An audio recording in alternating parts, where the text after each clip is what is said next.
On the far side is, many of you I know will recognize him, Dariusz Dziekanowski.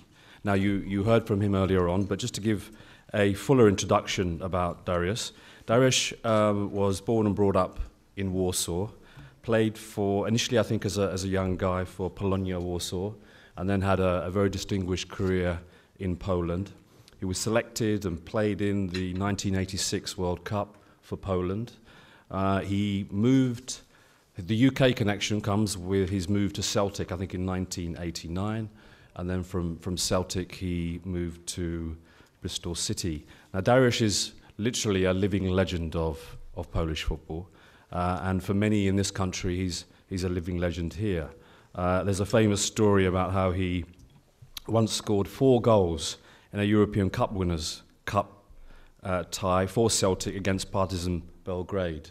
And that's the sort of measure of the guy that he was as a player. He was also known as the Polish George Best by some. This morning I went on a Facebook page called Dariusz Dziekanowski is a true footballing legend. And on that page, which is a UK-based site, there were lots of appreciations from Celtic fans and Bristol City fans, and then a lot of appreciations from women in their mid to early 40s who were saying, he was so cute, what a player. That sort of thing. But he's a serious guy, and as you know, is an ambassador for the Respect Inclusion project for the Euros next year, and we'll look forward to hearing from Dariusz. So let's give Dariusz a welcome.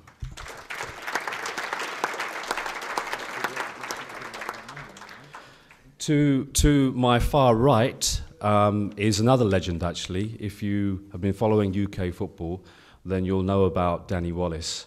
Now Danny was born and brought up in southeast London, was spotted by Southampton Football Club, who at the time were a very, very successful First League club. This is in the early 80s. He played for Southampton until he moved to Manchester United, and then I think finished his career at Birmingham City. Now there's some great stories about Danny. Danny is a player. He was a left winger, marvelous skill, very speedy player. But he also played with his 2 brothers at Southampton. I think it was the 1988 season that the 3 of you were in the same team. Rod, who was also a striker, and then Ray, who I think was a midfielder. Right back. Okay. Now, the Southampton fans so appreciated these 3 brothers playing for their team that there was a common chant on one of the terraces, which was, "There is only one Mrs. Wallace." now, Danny has quite an important story for us to tell, but please let's welcome him.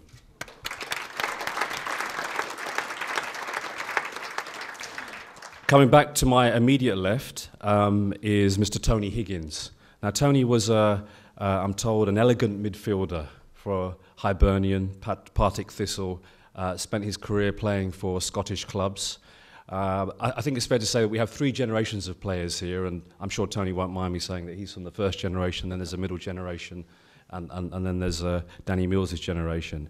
Now, when Tony finished playing, he became the head of the Scottish Professional Footballers Association, the Players' Union in Scotland, and he now works for FiPro, which is the World Players Association. And Tony is, over the last week, I think I've been to 4 conferences over the last 8 days, and Tony's been to at least 3 of them as well. So we're following each other around at the moment, and it's always good to see Tony. He's a lovely guy. Please welcome Tony Higgins.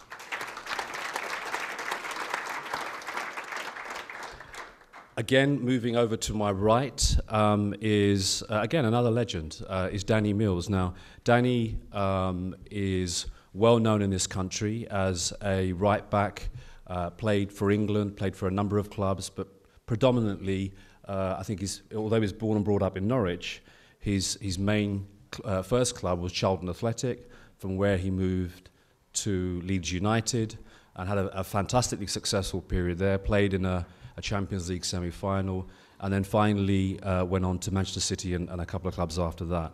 Now, Danny played 19 times for England, And there is a curious statistic, which is that although he played 19 times, which is a very good international career, he never actually played at Wembley here.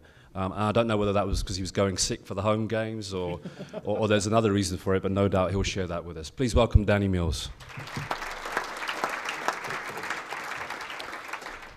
Finally, we have Paul Elliott. Paul is a well-known player here in the UK. Media pundit, like actually a number of the guys here on the table.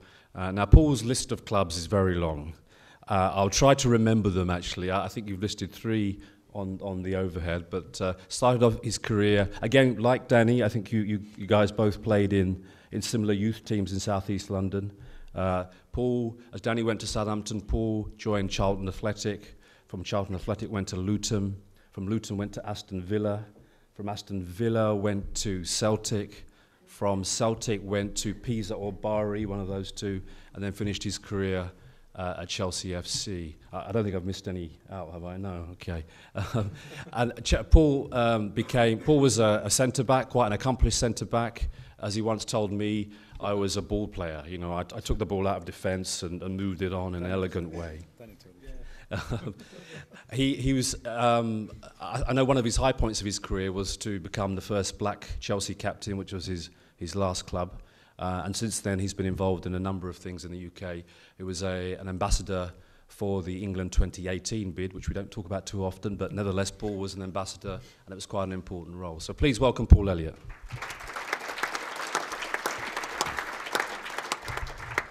Phew. Now, I'm glad I've got that out of the way and haven't forgotten anybody's clubs or their positions. I wanted first to talk to Danny Wallace. And Danny has a very, very personal story here in terms of the disability that he suffers and the journey that he made to be here.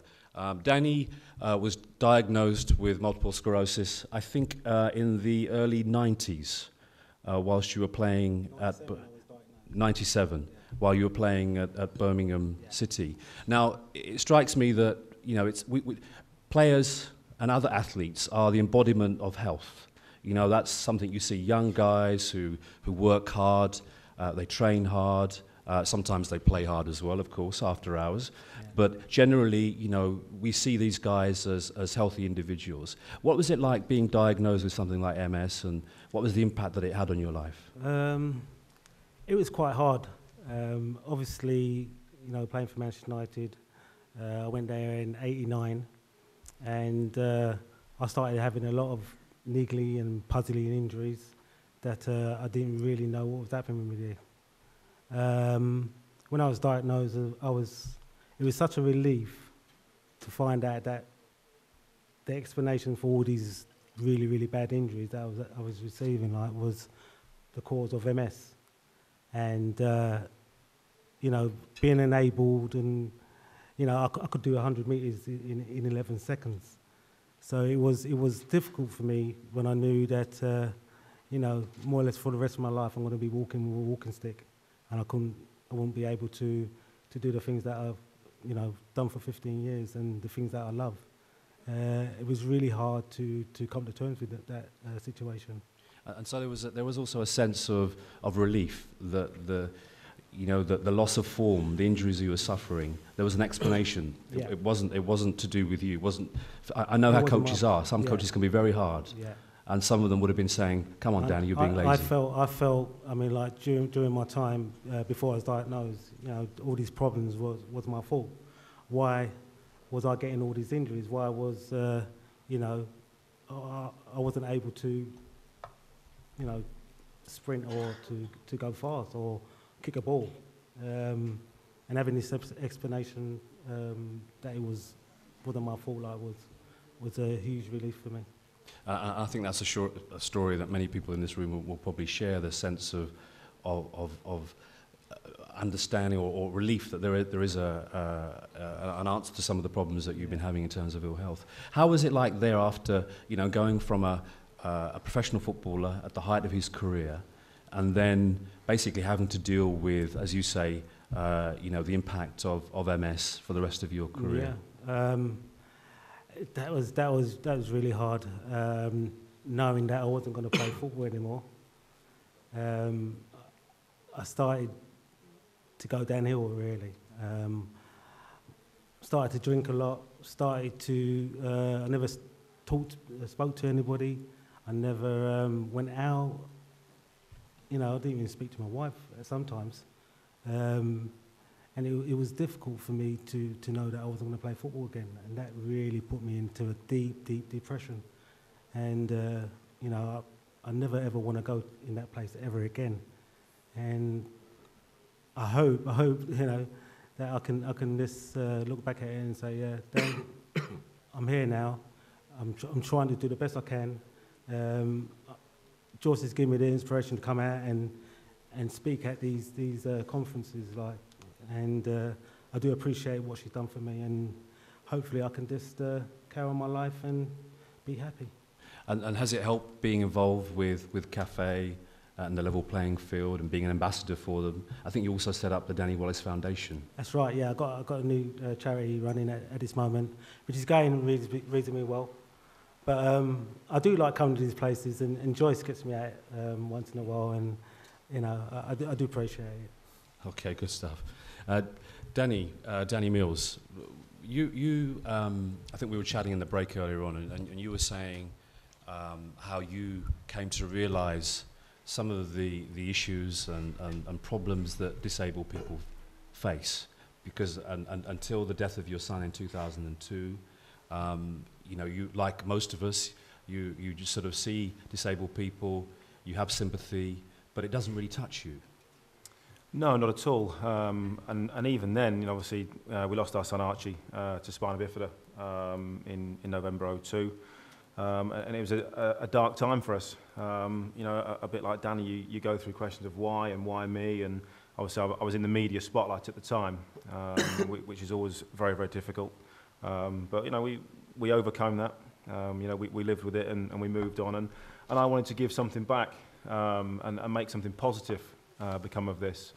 So I started getting involved with charities, and I got involved with the Association of Spina Bifida to start with. And then a couple of years ago, I had this mad decision that I want to do some big event once I'd finished playing football. My career, like Paul's, was cut short through injury. I decided I wanted to do a marathon, but do it in a wheelchair, and that's when I got involved with Joyce and spoke to her about all the issues, you know, whether able-bodied person should be able to do this in a wheelchair for promotion, all the rest of it. And Joyce and Level Playing Field were absolutely fantastic, gave me tremendous support throughout. And then I carried on, really. You know, since then I've met so many people. I've been involved with the blind Great Britain team, football team. And for me, it's just been such an awe-inspiring experience, meeting so many different people across so many disabilities, right across the range. You know, and it's been fantastic. But for me, there's still a lot of unanswered questions, and it's through my possibly naivety. Not because I don't want to know. It's a lot of it, the information doesn't get out there. And I think all of you people in the room here today have to get your message across. You know, you've got a fantastic message. You know, people want to support you. But for me especially, you know, it's difficult. And it's, as I said, it's not because we don't care, not because I don't want to know. It's really through naivety and lack of understanding what you all have to go through. Obviously, each case is completely individual. But you know, the more you can get that message out and tell people and tell the world, I'm sure, you know, a lot more of them will help along. There's a question I think that occurs to me that I think is a bit of a theme for us today, which is that how many of the players, and you'll have played with current players who are playing this afternoon for Premier League sides, you know them as friends, as colleagues, how many of them are aware about disabled fans in the stadium or some of the issues that disabled fans might face? Well, I know players come in for, you know, a tough press at times, and rightly so. You know, they overstep the mark on the odd occasion.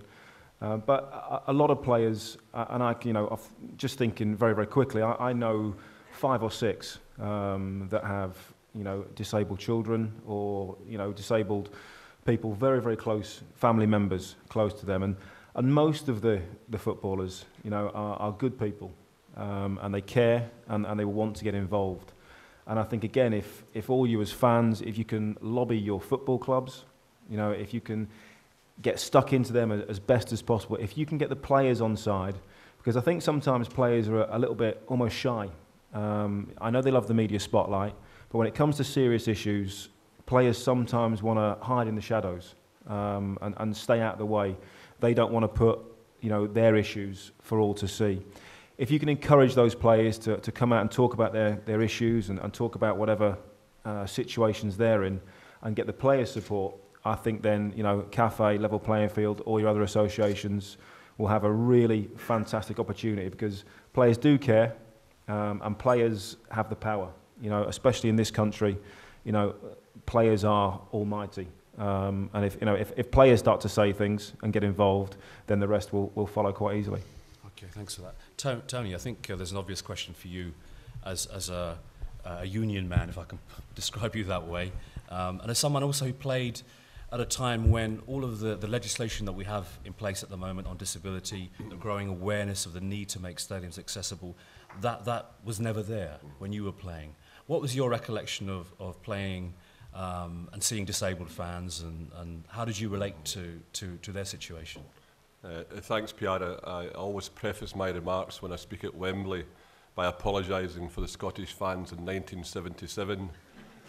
We actually beat England 2-1 and took half the turf home and the crossbar, so sorry for that. But when I was a player, it was entirely different, and I was persuaded by Joyce Cook to come along today, and I'm really glad I've come because, as you know, Joyce is a very, very persuasive woman anyway, and she always gets her way, but I've been involved in issues of discrimination for many years and always talked about the rights of people with disabilities, but haven't really seen in action how well organised this has been. And also tribute to UEFA, because I know that at times that we have our fallouts with UEFA, I think in terms of the football and social responsibility, they're spot on and do very, very good work. But when I was a player, and I actually played with George Best, and you're nothing like him, don't worry, Dariusz. When I was a player, if you remember that most football clubs in the UK were, the football grounds were also athletic grounds. So you had a massive track round the playing area. And of course, we knew about disabled fans because they came in small blue cars and they would situate themselves all round the ground or at the back of the goal. And unfortunately, one or two of my shots used to hit their cars, but that was so, they were visible then. At least they were visible, and we knew some of those people because we'd speak to them after the game. You got to know them, the people who came to your home games in particular. But of course, since then, since the new legislation, the Taylor report, etc., and architects have a big role to play, and this is why this stadium is so magnificent. It caters for everybody, irrespective of their disability. And I've learned so much today that I can take back and be an advocate for, and I've met some of the guys from the Scottish Association, so obviously I'll do my bit in Scotland as well when I'm around. But things have changed dramatically, and at the end of the day, that the guys on this platform here have had the wonderful life of playing and been in front of so many football supporters, and I think lots of ex-players are keen to put things back, and certainly what I learned today I'll convey to many other people when I come across them. Just following up Danny's point about getting players involved. Now, of course, if you've got access to players, if there's someone sympathetic at your club who can make the introduction, but if you can't, how should many of the people, the campaigners in this room, who have a message to get out, who want to engage with players, how should they do that? Obviously, the best thing, if you have a personal contact with a player, or somebody like Danny alluded to, somebody knows someone who's maybe had their kid is disabled, but also there's a player unions in most of your countries. If you have an active player union, that's important to contact them and ask them if it's possible to have a discussion with them and to obviously embrace your campaign and to bring it to public attention, because players can't do everything, but they're very, very useful in promotion, because most players have the opportunity to speak in the press and gather information and also get publicity. And like every campaign, you're always fighting at various times to get that access to the media in a constructive way. So in England, the PFA, as you know, in England, are a very powerful organisation and have a social responsibility section there. So for people in England or other parts of the world, if there's a players' union which you know is active, certainly it's worthwhile making contact and hope that they'll become your backers in your campaign as you go forward. And perhaps through Cafe we can, if there are people wherever who need a contact with their player union in their country, we can do that through Cafe. Yeah, Joyce obviously. Joyce obviously has my contact details, and if you think that's beneficial, I'm certainly happy to do that. Okay, let me talk to Paul. Paul, Tony mentioned a word there that you and I talk quite a lot about, but sometimes isn't always applied within the context of the disabled, which is the issue of discrimination. You know, people from the outside see the hurdles that the disabled have, but there isn't that same sense of they face discrimination. There are prejudices out there, individuals who have prejudices. I mean, just in the pack, for example, that fantastic table that Cafe produced on inappropriate language. Should we be talking more about this within the discrimination spectrum? Should we be more aggressive in taking on discrimination against disabled in football, using footballers? Well, I could only speak from my own personal campaigning. As you know, Piara, we've been actively involved in anti-racism for the best part of 25 years. But I think that what's been clearly evident to me, there's been some colossal new challenges. And when we speak about, equality, diversity, inclusion, it's across all the strands. And I think certainly from a disabled perspective, I've realised it's been enlightening for me to have been here and been participating, just listening to some of the wonderful stories, the support mechanism, that very collective, collaborative responsibility that everybody has taken in this room.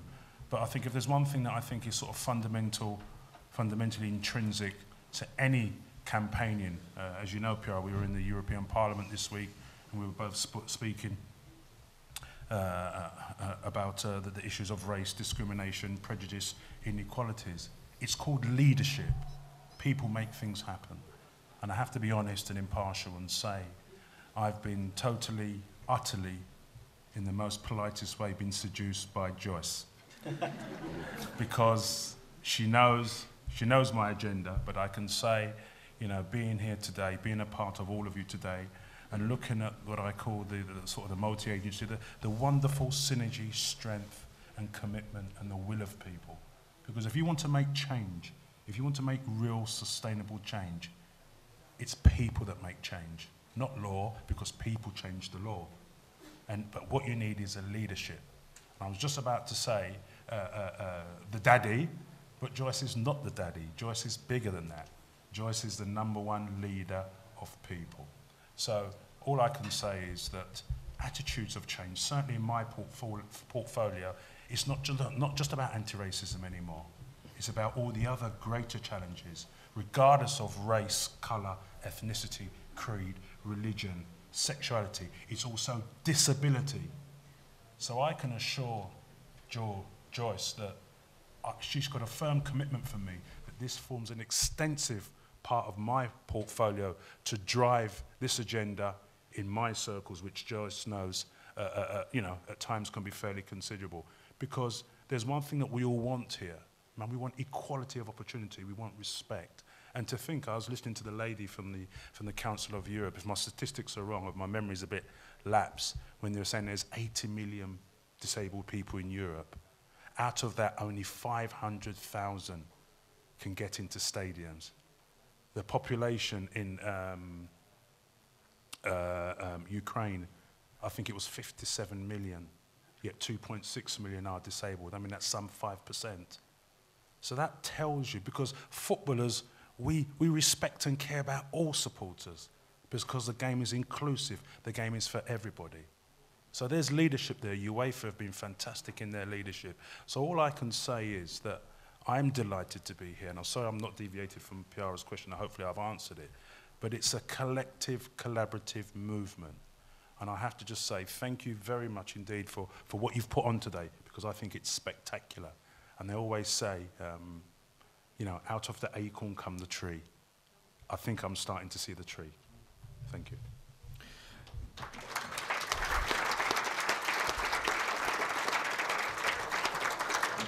I wanted to bring Dariusz in.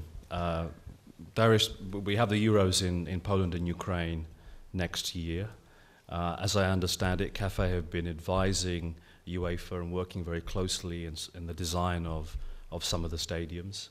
But there is also, I have to be clear, there's also a prejudice here in the West that in the East people are less tolerant. How are the disabled perceived in Polish society? And you know, what are the sort of things that a disabled fan going from the West might expect to see, and how will they be received by the Polish people? Thanks. First of all, I would like to thank you, Piara, about he didn't call me George, only Dariusz. Thank you very much. My confidence is just now really low, because what we have similar with George Best is his long hair, because was the fashion on the 70s and the 80s. Everybody, all players have the long hair. It's only one thing. And yes, we are very lucky and very happy we have you. We are organized and we are host Euro 2012. I think if we have this opportunity, we don't have any stadiums, and we have problem to organize stadium seats for people not disabled. But just now we have the chance to push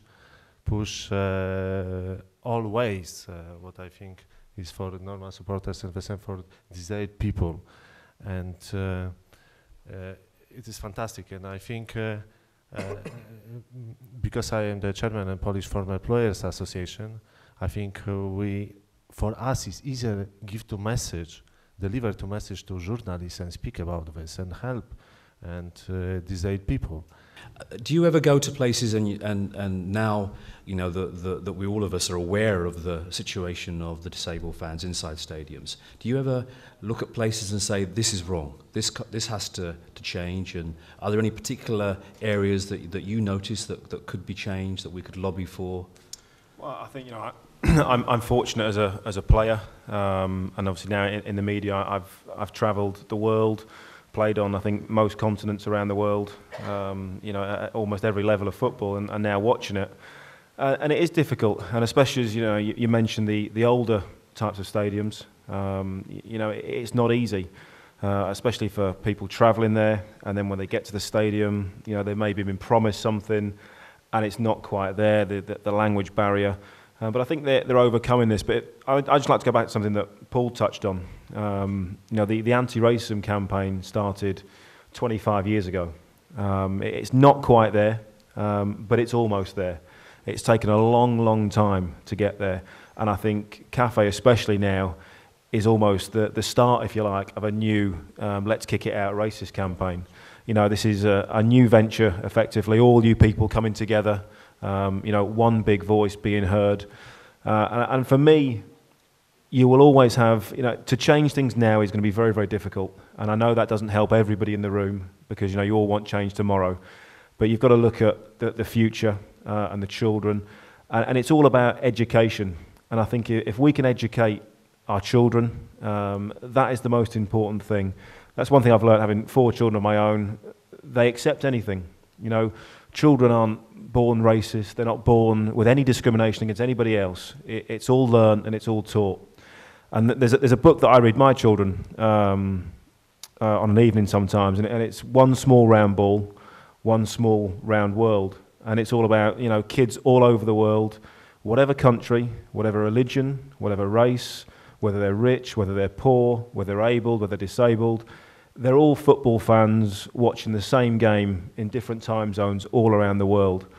And football fans are the same, no matter what. Everybody gets upset when the team lose. Everybody's absolutely delighted when the team wins. Everybody thinks they can be better than the manager.